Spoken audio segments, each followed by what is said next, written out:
Joy is an act of resistance. More specifically, black joy is an act of resistance.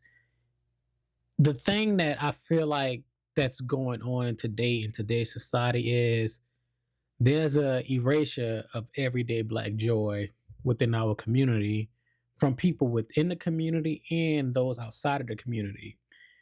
And one thing we have to remember is that as a people, we have joy beyond struggle.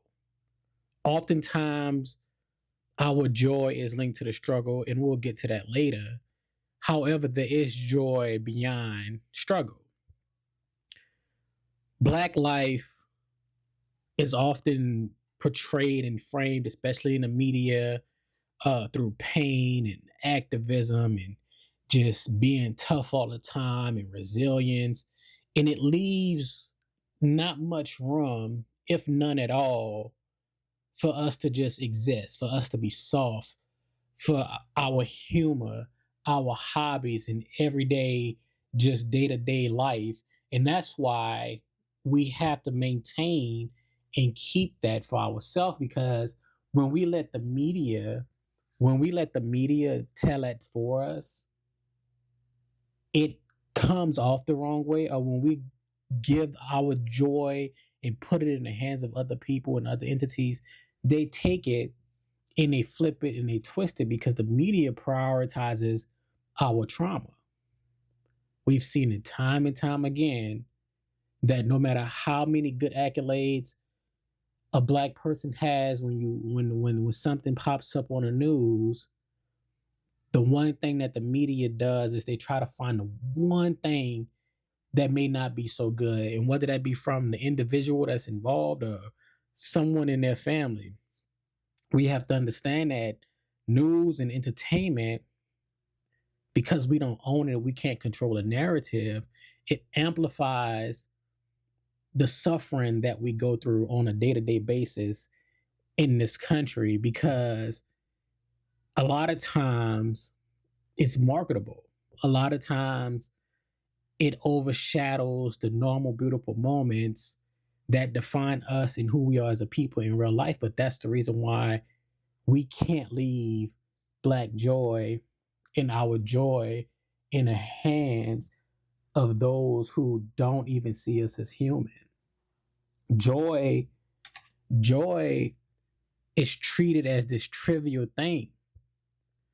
When black people simply share simple joy, our cooking, our dancing, our fashion, and just resting, it's often dismissed as unimportant or unserious. And a perfect example of that is after the election in 2024, black women specifically said, we're resting. We're not getting involved. We've done our part, nobody listened. And the backlash that came from other communities was y'all not serious. Y'all resting and there's real stuff going on. Well, we as a collective, the 92, 80% had tried to warn everybody in 2024 what the outcome was going to be, how things were going to look, and here we are.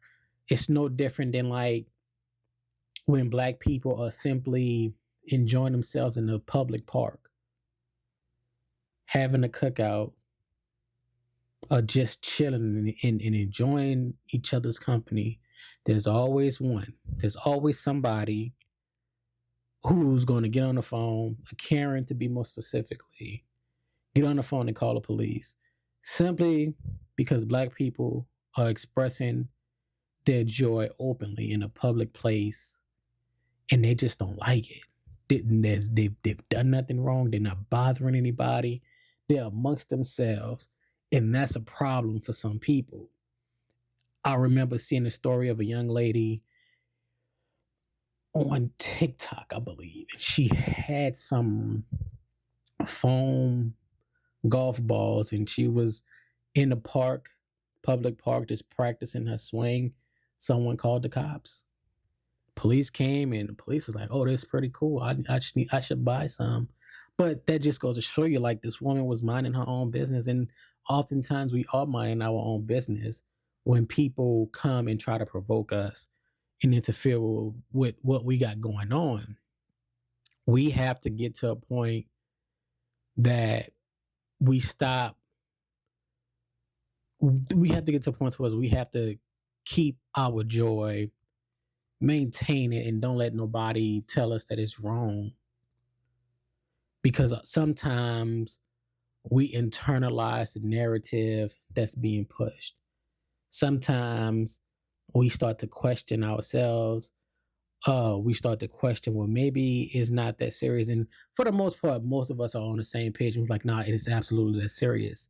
Because constant exposure to trauma centered stories that are being placed upon our community, it can make us feel shame and guilt for just being happy and prioritizing our pleasure and prioritizing us as a people. Everyone else can do it, no questions asked.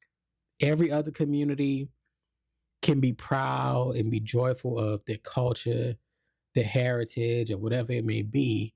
But the minute Black Americans express those same things, it's a problem.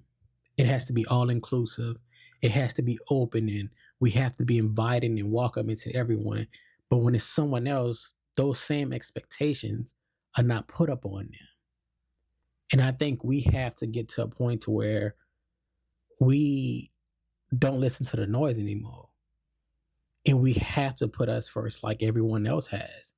Joy is a form of resistance. Sometimes the two things that you have that can't no one take is your knowledge and your joy. And we know knowledge is power. So when choosing joy in a world that profits off of our pain, it's an act of defiance. It's an act of like just cultural preservation. And I think more than ever now, we're in a place that we have to protect the culture. We have to gatekeep the culture because not only don't we really own much of a lot of our culture, but it's being repackaged and rebranded and then trying to be sold back to us. So we have to start gatekeeping again. One of the most important things I think we have to do as a people is we have to stop speaking on social media about everything. We have to stop giving our sauce, stop giving our recipes when it comes just to the culture and inviting strangers in. A lot of times we speak publicly in the front of company when they shouldn't even know what's going on within our community. But that's our fault because we've always been, to our own detriment, good people. We've always wanted to help people and not let people feel excluded and welcoming. And then they turn their backs on us. They stab us in our back. They profit and they get rich off something that we've been doing since the beginning of the time of time. They get the brand deals off the dances that we make. They get the brand deals from the sounds and the creativity that they've taken from a Black creator. But here we are. And some people may say, oh, it's not that deep. It is always that deep. People like to throw around that everything ain't about race. We live in the United States of America. Everything in this country is about race. Every single thing. There's no in between. The microaggressions are at an all-time high, the backhanded compliments, and it's open in public. People are comfortable and bold, but please understand that freedom of speech is not freedom of consequence. Everyday joy for us, it humanizes us. And we have to maintain that because a lot of times, and I ain't gonna say a lot of times, but all the time, what we gonna do is we gonna laugh. We gonna find the joy and the laughter and the jokes in the most serious moments. That's how we cope. That's how we move forward.